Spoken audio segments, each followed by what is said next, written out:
ስለ ልጆቹ ስታወሪ የሚገርም ነገር ነው። በቃ እኔ አሁን አብሮ ታሞ ስለ ልጆቹ አወራለታል፣ ደስ ይለዋል። በቃ ስለ ልጆቹ መስማት በጣም ነው የሚወደው። ስለ ልጆቹ እንትን ማለት በጣም ነው የሚወደው። ለልጆቹ በጣም ትልቅ ዋጋ ነው የከፈለው፣ በጣም ብዙ ዋጋ ነው የከፈለው። ለስራው ፍቅር አለው። ስለ ስራው ተኝቶ ራሱ ይጽፋል ይፈልጋል። ውዳሴ ማርያም እደግማለሁ፣ ቅድስት እናቴን እጠራለሁ፣ እንደ አባ ኤፍሬም ነይ ባርኪኝ ይወድሰኒ ልጄ ሚሚሾዬ እኔ ናፍቅልሽ። ሴትም አዛኝ ናት ይባላል። ከሴት የበለጠ ሆነ ሩሩ ነው በጣም ነፂ። እሱ አዝኖ አንቺ እንድትደሰች የሚፈልግሽ ነው። ከታመመ 2 አመቱ ነው እና አስኔ ሁላችንም እንደዚህ የተደወለ እንሄዳለን ሐኪም ቤት እናስገባዋለን። ከዛስ እሱ እኛን ሊያስታመም የሚፈልገው እኔ ከተኛው ልጆቼ ምን ይበላሉ? ይህ ንግግር እንግዲህ የተወዳጁ ኮሜዲያንና ተዋናይ እንዲሁም ደራሲና አዘጋጅ ነጻነህ ወርቅነህ ንግግር ነበር። በታመመበት ወቅት ሆስፒታል ተኝቶ ግሉኮስ በተሰካበት ሰዓት እረፍት ማድረግ አለብህ እባክህ ተው በሚባልበት ጊዜ ለጓደኛው ያስተላለፈው መልእክት ነበር። እኔ ከተኛው ልጆቼ ምን ይበላሉ? አሁን እንደሰማነው ከሆነ ባለቤቱ እንግዲህ የልብ ኬዝ ያለባት እንዲሁም ደግሞ የስኳር ታማሚ ናት። ከዛም ባሻገር ደግሞ በልጅነቷ ወድቃ እግሯ መገጣጠሚያ አካባቢ ብረት ገብቶላት የነበረ ሲሆን አሁን ደግሞ ለሱ ሰርጀሪ ማድረግ እንዳለባት ተነግሯት እየተጠባበቀች የምትገኝ ሴት ናት። እናም አሜሪካን ሀገር እንደሌላው ጤነኛ ሰው ረጅም ሰዓት መስራት ባለመቻሏ ያን ያህል ቤተሰቧን ምትደጉም አይደለችምና ብዙ ኃላፊነት ነፂ ላይ ወድቆ የነበረው በዚህ ምክንያት ነው። ከዛም ባሻገር እንግዲህ የነፂ 2 ልጆች አይናቸው ችግር አለበትና ለሰርጀሪ ቀጠሮ የተያዘላቸው ልጆች ናቸው። አስተውለን ከሆነ ፎቶአቸው ላይ በተለይ ትልቋ ሴት ልጅ መነጽር ተጠቃሚ ናትና 2 ሴት ልጆች የአይን ችግር ስላለባቸው በቅርቡ ሰርጀሪ መሰራት ያለባቸው በመሆኑ ለነዚህ ልጆች እንግዲህ የሕክምና ወጪም ጭምር እንደሚያስፈልግ ነው እንግዲህ መረጃዎች እየጠቆሙ ይገኛሉ። እንግዲህ ጥቅምት 8 ቀን ረፋድ ላይ የነጻነትን ሞት ከሰማን በኋላ ሁሉም የኢትዮጵያ ሕዝብ ከባድ ሐዘን ውስጥ ወድቆ ነበር። አሁንም ሐዘኑ የለቀቀው ህብረተሰብ የለም። በተለይ ደግሞ ከሞቱ በኋላ የሰማናቸው ጉዳዮች ደግሞ ሐዘኑን መሪር አድርጎታል። ነፂ እዚህ እየሰራ ነበር ገንዘቡን በዶላር እየቀየረ ቤተሰቡን ይረዳ የነበረው። ምክንያቱ ደግሞ ነጻነት ወርቅነህ ለሙያው ካለው ጥልቅ ፍቅርና ታላቅ ፍላጎት የተነሳ አሜሪካን ሀገር ሄዶ በሙያው ሊሰራበት እንደማይችል እርግጠኛ ስለነበር ለቤተሰቦቹ ቃል ገብቶ ነበር ወደዚህ ሀገር ተመልሶ የመጣው። እናም እዚህ እየሰራ ገንዘቡን በዶላር እየቀየረ ለባለቤቱ እየላከ ልጆቹን እያስተማረ ነበር የሚያስተዳድረው። ነገር ግን በየ6 ወሩ እየሄደ ቤተሰቦቹን እየጎበኘ ይመጣ ነበር።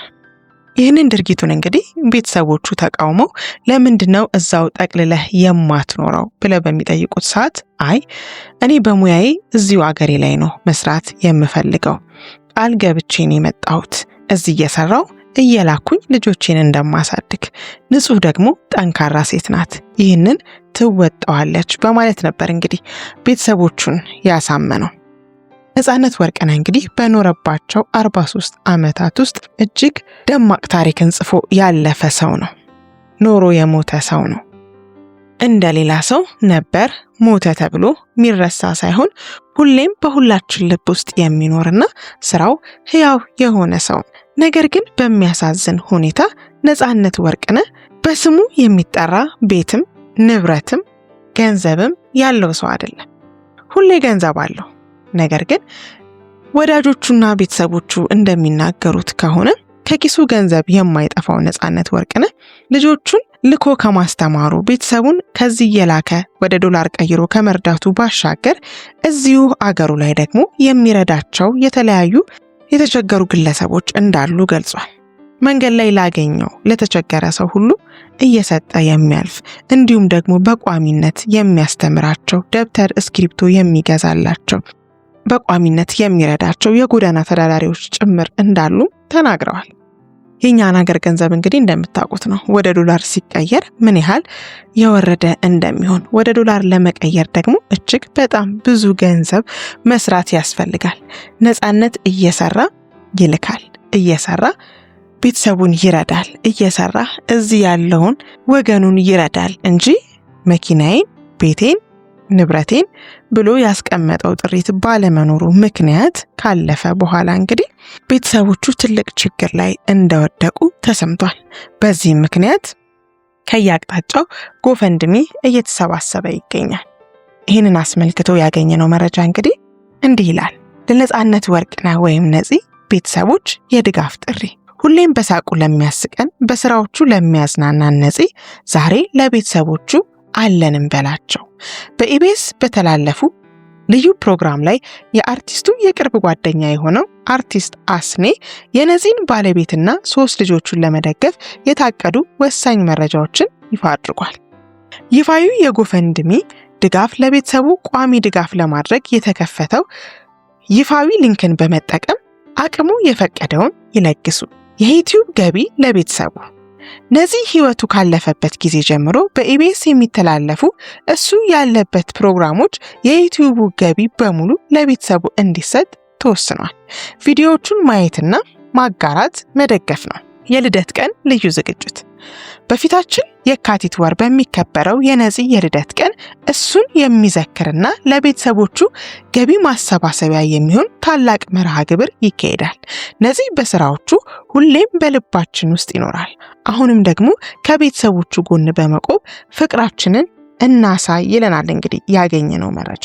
በዚህም የተነሳ ነው እንግዲህ ሲለግስ ለኖረው ሰዎችን ሲረዳ ለኖረው ለሩሩህ ለደጉ ለመልካሙ ሰው ነፃነት ወርቅነህ ዛሬ እንደ ልመና ሳይሆን እንደ መደገፍ እሱ ሲያደርግ ለኖረው ስራ ላበረከተው አስተዋጽኦ እንደ ልገሳ ሲሰጠን ለኖረው ግለሰብ እንደ መስጠት የሚቆጠር ጎፈንድሚ እየተከፈተና የሚቆጠር ጎፈንድሚ ተከፈተው።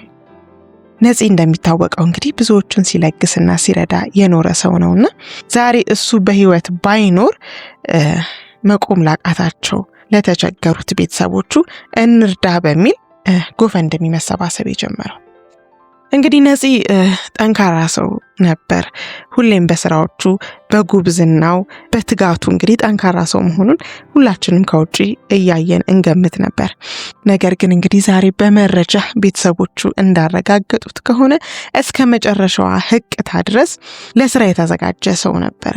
እያመመው መተኛት የማይፈልግ ሰው ነበረ። ኢቭን የመጨረሻው ቀን እንኳን የሞተበት ቀን ላይ እንኳን የስራ ቀጠሮ የነበረው ሰውና መጣው እያለ የነበረ ሰው ነበር። እንግዲህ መተኛት እንዳለበት ቢነገረውም እረፍት ማድረግ እንዳለበት ቢነገረውም ነገር ግን የሱ ማረፍ የሱ እረፍት ማድረግ የሱ ከስራ መገለል ቤተሰቦቹን ሊጎዳ እንደሚችል በማወቁ እስከ መጨረሻዋ ህቅታ ድረስ ሲሰራ የነበረ ሰው እንደሆነ ነው እንግዲህ የሰማነው። ህይወቱም ያለፈው እንግዲህ በመኖሪያ ቤት ውስጥ እንደነበረ ሰምተናል። ጠብታ አምቡላንሶችን በቦታው ተገኝተው ህይወቱ ማለፉን ቢያረጋግጡም ነገር ግን የቤተሰቦቹ ተስፋ የቤተሰቦቹ የሱን መኖር መፈለግን በማየት እንግዲህ በጣም ለውሳኔ ሞቷል ብሎ ለመናገር ግራ ተጋብተው እንደነበርም እንግዲህ እህቱ በነበረው ቃለ መጠይቅ ላይ አጋርታለች። እስከ መጨረሻው ሰዓት ድረስ እንግዲህ እርግጠኛ እንዳልነበረች ሞቷል ተብሎ ከተነገራት በኋላ እንኳን አይ ይድናል ብላ ጸበል ሁላ ስታደርግለት እንደነበር ነው እንግዲህ ሲገልጹ የነበረው። እግዚአብሔር የፈቀደው ሆኗል። እንግዲህ ዛሬ ነፂ አብሮን የለም። የልጆቹ አባት ነበረ። ለባለቤቱም እንግዲህ ባል የሆነ ሰው ነበረ። ለጓደኞቹም ጓደኛ ብቻ ሳይሆን ወንድም፣ ለባለቤቱ እናት ደግሞ የባለቤቱ እናት ወይም የሚስት እናት ሳይሆን እንደ ልጅ የሚያዩት ልጃቸው የነበረ ሰው ነው። በአካባቢው ላይ ላሉ ሰዎች ደግሞ ወንድም፣ አባት፣ ጋሻ፣ መከታ የሆነ ሰው ነበረ። ለአድናቂዎቹ ለወዳጆቹ ደግሞ ፍቅር የሆነ ሰው ነበር። እንግዲህ ስለ ነፃነት ጓደኞቹም ቤተሰቦቹም ወዳጅ አድናቂዎቹ ተናግረው አይጠግቡም። መልካም ሰው ነበረ። እንግዲህ እግዚአብሔር የወደደውን አደረገና ማናችንም ወደማንቀርበት መንገድ ሄዷል። እግዚአብሔር ነፍሱን በአጸደ ገነት ያኑረው። ነገር ግን አሁን ሁላችንም በተቻለን አቅም በተከፈተው ጎፈንድሚ የአቅማችንን እየረዳን የነፂን ነፍስ ለማሳረፍ እንጣጣር ለማለት እንወዳለን። ምክንያቱም ነፂ እንዳልኳችሁ እስከ መጨረሻው ህቅታ ድረስ የስራ ቀጠሮ የነበረው ወደ ስራ ለመሄድ እየተዘጋጀ የነበረ ሰው ነውና ችግሩን ያውቃል። እሱ እዚህ ካልሰራ ልጆቹ የሚበሉት እንደማይኖር እርግጠኛ የነበረ ሰው ነበርና ከታመመ በኋላ እንኳን እረፍት ማድረግ እንዳለበት ሲነገረው ማረፍን ያልመረጠው እዛ የሚጠብቀው እጅ ስለነበር ነው። የሱን ጤንነት የሱን ስራ መስራት የሚጠብቅ የሚጓጓ ሰው ስለነበረ ነውና ዛሬ እንደሰማነው እንግዲህ ባለቤቱም ያን ያህል አቅም ኖሯት ልጆቿን ማስተማር ማሳደግ አትችልም፣ እርዳታ ያስፈልጋታል።